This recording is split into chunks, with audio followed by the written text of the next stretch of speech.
Welcome to Inform TV. I'm Alan Repke, Alexandria, Minnesota. Today we're going to take a continuing look, rather than examining the giants, change the title a little bit to an agribusiness exam. May help a little bit on getting some hits on websites and that type of thing, to look at some of the things we're talking about here in Minnesota at Inform TV. And I don't want to lose any of you folks out there that don't, well, I don't want to listen to anything about agriculture or farm. Well, the price of corn is going up. That's going to affect the price of food. And you're all taxpayers. There's some interesting things going on in agriculture compared to what's going on in the housing market. So if you're really concerned about your community and your fellow man and sound government policy, you want to listen to this program and pass it on to your friends and your elected officials, as always. But to show that you're all affected by the programming we do here at Inform TV, and I'm also going to ask that especially the businesses are in the Alexandria Lakes area and St. Cloud and Brainerd and Wilmer that have did advertising on KSAX. I'm real close to getting into position to bring back local news in the outstate area here. This time would be a half-hour program, so encourage the people that have been putting ads on KSAX, the local portion of the news here, to tell them to get in contact with Inform TV and go to informtv.com, and we're going to keep even more interesting local news and with weather and business that you're going to find.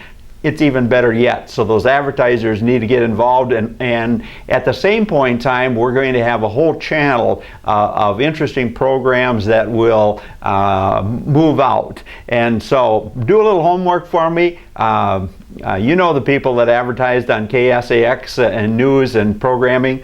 Have them get a hold of Inform TV. But before I get anybody lost, you know, what was the top Super Bowl ads, or one of the top Super Bowl ads, was Doritos, of course. And now today, with a big shot up this 5th day of July, and by the time you see this program next week, who knows what the price of corn is going to be, but it is something that'll still be in the news one way or another. And I want to relate to, there's always things that when prices move, there's always millions and billions of dollars involved. And yet from a standpoint, we all need to keep it in perspective, and we all need to understand, just because the price goes up doesn't mean the price went up to your favorite ethanol plant or your feed lot in your area, or that hog grower that's just going to be crying bloody murder. We're going to show you some of the opportunities they had, may or may not use, that you're going to find very interesting. But anyway, we're going to start here with the Doritos. Now, with the price of corn, I think popped up about 50 cents today on the old crop, and yet in the price of Doritos, that saw those Super Bowl ads, the price on the bag here, printed by what is it, Frito-Lay, that owns this outfit. I guess Frito-Lay. And the price on the family size bag, a 17-ounce bag of Doritos nacho cheese chips, is $4.99 a bag. Now, I've bought these, and so have you, in the discount stores or at Eldon's over here at maybe $4. I've even seen them not too long ago at $3.48. But that's the cheapest I've saw them, for 1 pound bag of Dorito corn chip ranch, or whatever your favorite brand is. But here's some interesting things since the price of corn has went up substantially, and companies like Doritos and all the grocery people, they scream bloody murder that ethanol and those type of things are just breaking them, when in reality it's just not true. And what we're going to show here today in this 1 pound bag of Doritos, when the price of corn is $6 a bushel, there's only 11 cents worth of corn in that bag, because there's about a pound of corn in that bag. And when corn is $7.50 a bag, there's only 13.5 cents in that bag. Or if now, by the time you see this, the price of old crop corn is up to $9 a bushel, it's still only 16 cents in that bag that sells for anywhere from $3.50 up to almost $5 a bag. Just think of that. So don't feel sorry for Doritos, and they'll probably, or the local retailer will be one of them that'll quickly push that price up and blame it on the price of corn. But at the same point in time, we want to look at some of the markets today and show you some of the swings where, whether it's Doritos or that hog farm or the big chicken, Golden Plump, those type of people will be screaming bloody murder about the price of corn, and some of your favorite ethanol vendors will be crying. But here's things you want, as an informed TV listener, want to put in right back in their face.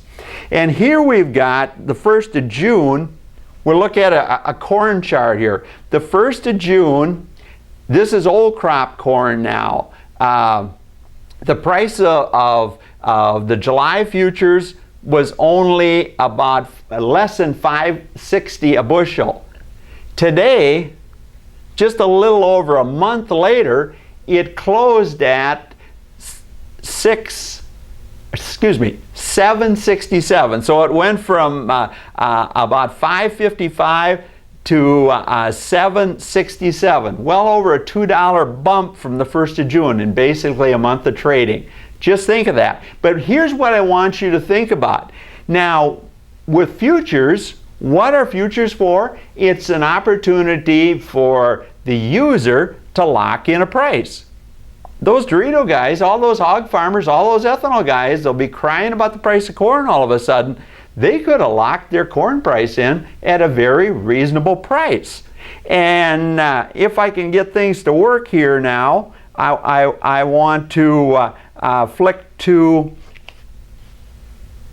the December contract, which is the new crop contract. What's the situation there? We had the price of corn about the 1st of June, or right after the 1st of June, below $5.10 a bushel. In fact, in the middle of the month, we also had it below $5.10 a bushel. What did it close at today? Around $7.10 a bushel. So in less than a month, that went up $2 a bushel. But once again, all these sources, such as the Doritos and the Golden Plumps and all that, we got to raise the price of pork, we got to raise the price of beef, this price of corn is out of control. This is new crop corn, people, which normally has a wide basis. In other words, cash sells quite a bit less than the old crop corn or the July contract. So they could have been buying paper corn and just holding that December contract here, and with a basis end up with corn costing them less than $5 a bushel. Just think of that, even though the price now is based on a $7.10 market. And by the time you read this, that December contract may be $7.50, it could be $8, or it could be coming back down. But look at this incredible swing in prices, what the combination of weather and the power of speculation, the power of derivatives. Yet at the same time, understand that all these users had an opportunity to lock in the price of corn for the coming year at an incredible, reasonable price compared to what corn has been selling for the last 4 to 5 years. Just think of that, people. But everybody is going to be pricing things now off the new crop corn of $7.10 a bushel, or the old crop corn at $7.67. And we want you to think about one other thing when you hear all this talk in the marketplace, and what needs to be addressed in the Farm Bill, both to help the farmer and to see that a marketplace is not dominated by speculators, but dominated by true supply and demand. And here's the point I want to make on this.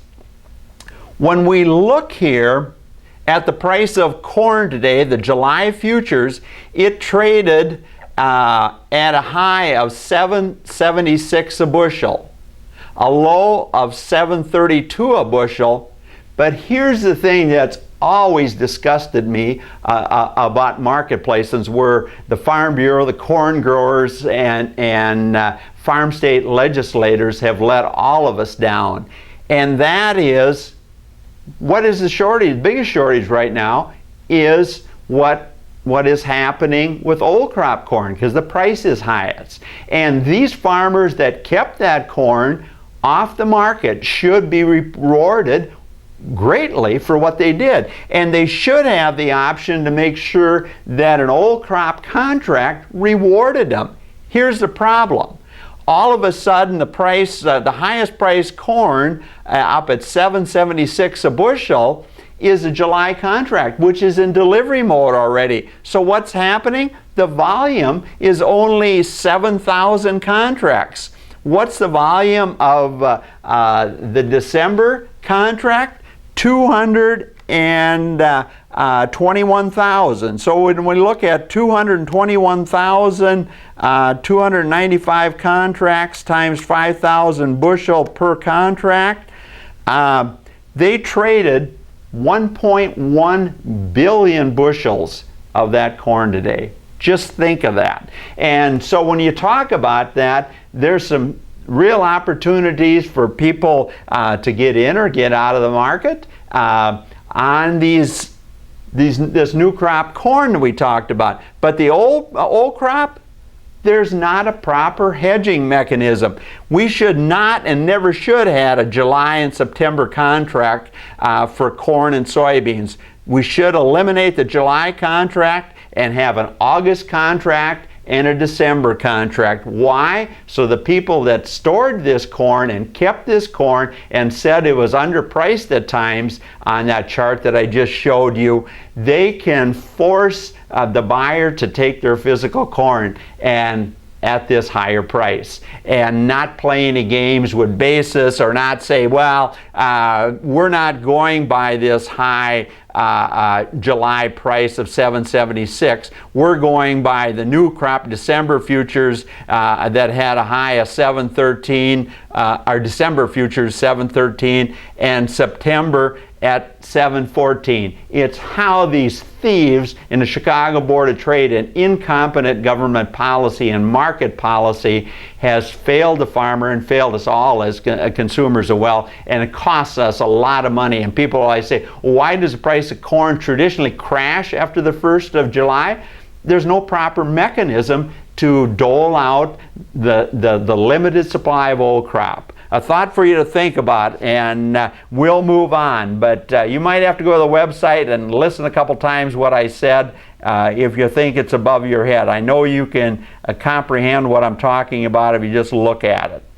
The other thing we want to talk about, and we have here, is the price of corn. Did they lock it in? Didn't they lock it in? Yet there is a kind of a self-built-in mechanism that I think that will keep the price of corn going too much higher, and that's ethanol. When you look at the numbers for ethanol, the ethanol is still selling less than 85 octane gasoline, even though ethanol is mandated, and even though ethanol is 113 octane.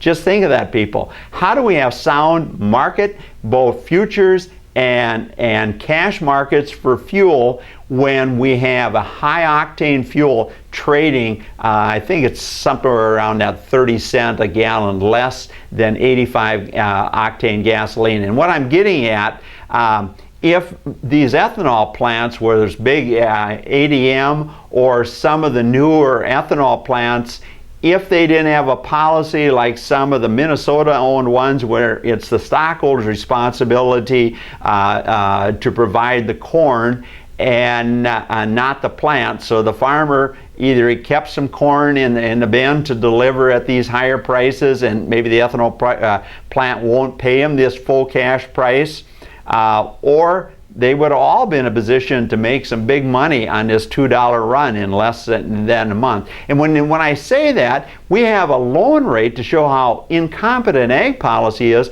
We have a loan rate where the farmer can take a loan on a bushel of corn, and it's only about $2 a bushel. Ridiculous. And the loan rates they're talking in the Senate Farm Bill, although I think they raised them some, still are totally out of place with the farmer's cost of production today. And once again is why I brought up that farm policy needs to come under a microscope of somebody that actually knows what's going on.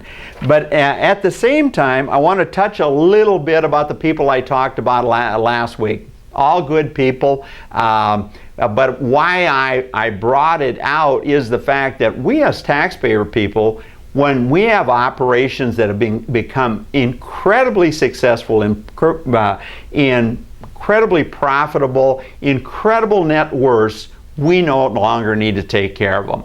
And I brought up Mike Stamer because I had a call from one of my old friends that said, why don't you ever talk about the big guys like Mike Stamer on your program? And I said, well, what's he farming? And well, he's got to be farming 10,000 acres. I said, can you document that? Oh, I probably can, but it's your job to do that. And then I had another one call me or email me and said, well, when are you going to cover Mike Stamer? Big operation at taking land away from the little guys and all this type of thing. And I said, well, how much is he farming? Well, I think he's farming 20,000 acres of corn alone. And I said, well, is he farming 20,000 acres then? Well, at least 20,000. And then somebody called and said, well, he's farming way more than that, and said over 30. But to bring the rumor back to a probably more reasonable level, for Mike's sake anyway, is the fact that why would we give money to a guy that's farming 10,000 acres? Why would we've been sending a $40,000 check each year on a direct payment, and if you go back to '96, just a ton of other subsidies in a large operation. I know he's always been involved in large operation. And when we look at these things, people, it just makes no sense. It's not that we're trying to pick on anybody, we're just trying to see that the taxpayer is informed of how out of touch their government is. And if you look at agriculture in this way, in a way that we all can understand, just think of those defense contractors and some of these other outfits that are tapping the federal government. You see where I'm coming from? And the other thing that I wanted to touch on a little bit today before we run out of time, I talked and I made the mistake was fertilizer. Both seed corn, seed soybeans, fertilizer have went through the roof for our farmers. And why do we have farm policy that is not doing something to see that we have a more competitive seed market? Why can't our farmers do what they're doing in Argentina, plant some of the beans that they raise themselves rather than rewarding Monsanto and DuPont? And why aren't we labeling those seed bags now DuPont and Monsanto? Because it's no longer Pioneer, it's no longer DeKalb. Let's get truth in labeling. In fact, that may save both of the Monsanto and some DuPont some money. It's one huge company. And I think when it comes to labeling, whether it's an agribusiness or any of them, we should be seeing that we have truth in labeling. All this stuff Warren Buffett owns, we always should either have Warren Buffett Company or Berkshire Hathaway on it. It's not Dairy Queen anymore. It's Warren Buffett, and we need to know that every time we go in there that we're buying from Warren Buffett. Even though I bought there last night and will continue, but we just need to see the incredible power of a few people, a few farmers, a few investors, a handful of seed companies, and so on. on down the line. The other thing that I want to touch on a little bit today is the relation to agribusiness and the USDA loan program compared to what's happening in our communities when it comes to home loans and people losing their homes, and wage rates of $11 an hour in rural America when we have all these investors and agribusinesses and farmers making huge money, big salaries, yet we no longer have that share the dollar, so to speak, that we had when my dad was a farmer or when I was a farmer in the first, say, 15 years of me farming. And so we have to look at this. But here's what I want you to think about. They once again just announced some interest rates for commodity loans if they take that $2 loan on this year's corn crop, or they take a bin loan to build these huge grain bins you're seeing around the country. Here's some interesting things on interest rates.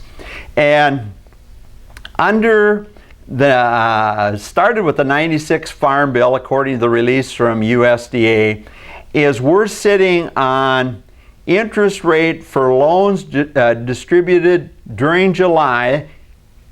The interest rate, people, is 1.25% per on an annual basis for a 9-month loan. Just think of that, of the neighbors and the people across this country that are losing a home, a roof over their head, and paying much higher than even the loan rates that are offered by home mortgages of a little less than 4% right now. And many of those are locked in because they're underwater at a 4, 5, and some even going to a 6% rate. Yet we've got wealthy farmers being able to take an inventory loan, as well as peanut companies at 1.5%, as well as our sugar companies in this region of the country. But here's what they go on to say. In accordance with the 2008 Farm Bill, interest rates for farm storage facility loans approved in July 2012 are as follows. 1.125% on an annual basis with an annual payment, no monthly payments, and that's for a 7-year loan. Just think how many people in our communities of Rochester, Mankato, Wilmer, Marshall, Brainerd, and so on, what that could do for people that are struggling with their home if they could get a loan for a 7-year loan and the ability to renegotiate with their lender and let that lender take some hit and get a 7-year loan at 1.125%. Why aren't they making that available, and why isn't that in the news, and why aren't so that's why I'm asking you to spread this program around. Here's the other thing. If that's for a 7-year loan, and for a 10-year loan, they can get it for 1.625% annual rate for a 10-year loan, and for a they jumped it up to 1.875% for a 10-year loan, and for a 12-year loan, just a second, it's 2.125%. I think I'm reading that. Some of them went up and some of them went down. But you get my drift here on this. And yet at the same time, those low loan rates, we've got peanuts now that should not be covered by the Farm Bill anymore. It's become a contracted crop, just like peas and sweet corn and other crops grown in Minnesota. And we're still making available indirectly to these peanut shellers and buying points that dirt cheap interest rate, and just about all of them are taking it, even though the farmer signed a contract for about $6.50 a ton, and the latest release shows that those peanuts right now, if he didn't go into a contract this spring, he could be selling them right now for $8.50. And there was a long period of time when he could have sold them for $1,000 a ton. Just think of that on some of the policies we have. And then the other thing why I'm bringing up, we no longer, at least for a 2-year hiatus here, maybe strengthen the loan program for these commodity loan program as far as the dollars per bushel for corn, soybeans, and wheat, to put a true support mechanism in place for our farmers. I don't want to leave them high and dry, but here's what we found from, it was on DTN, and I always encourage you, if you're interested in markets in that time, go to DTN. It's a great source. But there was Agri-Solutions, one of their sources that actually tracks 300-some farmers nationwide, and they had it from 2008 to 2011. In other words, 4 crops. The average profit of the top 10% of the farmers turned out to be $468 an acre. And yet in that same time period, we paid those farmers additional $26 per acre in government money. Why would we do that? And insurance claims, they made another $42. This insurance they have that I've criticized here is so lucrative. The bookkeepers need a profit line for it. And at the same point in time, I want you to think about this. Under the 2011 crop, we were sitting here with a liability for the taxpayer of $112 billion. So, depends on what happens with this year's crop. We could pay out tens of billions of additional costs the way crop insurance is set up, people. And that needs to be addressed in this farm bill as well. That are we, the taxpayer, in a position to see that we're in a position to profit by this, or is federal crop insurance just a sucker punch for these so-called insurance companies that are basically just brokers, and the main liability falls on the taxpayer? We need to look at that. And yet here is another outrage that I want to touch on a little bit, is the fact that the accounting system is so incompetent that we don't, after planning with emails and that, the farmer has never turned in his acres yet, so we don't even know what our liability is on this year's crop, even though it's insured. And that's an outrage as well, that we need to be talking to our congressmen or senators when we do a farm bill and that type of thing. We're just looking, people, at a ton of items at this point in time that have to be addressed. And we have to have leaders come in that they understand that derivative markets like the Chicago Board of Trade and ethanol futures and fuel futures, we all have to understand what's happening here. It's not in any manner, shape, or form the way it looks at the 10 o'clock news. But if you help get Informed TV on with a half-hour news program real quickly, with local weather for outstate Minnesota, and news, and maybe a little sports, and some true business news every evening, we'll keep you informed without me telling you just a commentary and analysis of what's going on. But so you'll find it daily from 5 days a week from Informed TV. So look at all the things we're talking about here. Go to the website informedtv.com, and you can look at this again if you didn't quite understand it, or follow my charts here, or go to the Chicago Board of Trade website. We punch in CBOT, and it'll show up corn as well, and you can look at it for yourself. But I'm showing you this market is never the way the so-called experts are telling us. There's always been options to profit, and there's options to lose. But when they always just follow the market that it's too high or too low. It's not a true picture. Well, thanks for listening to Inform TV. I'm Alan Repke, Alexandria, Minnesota.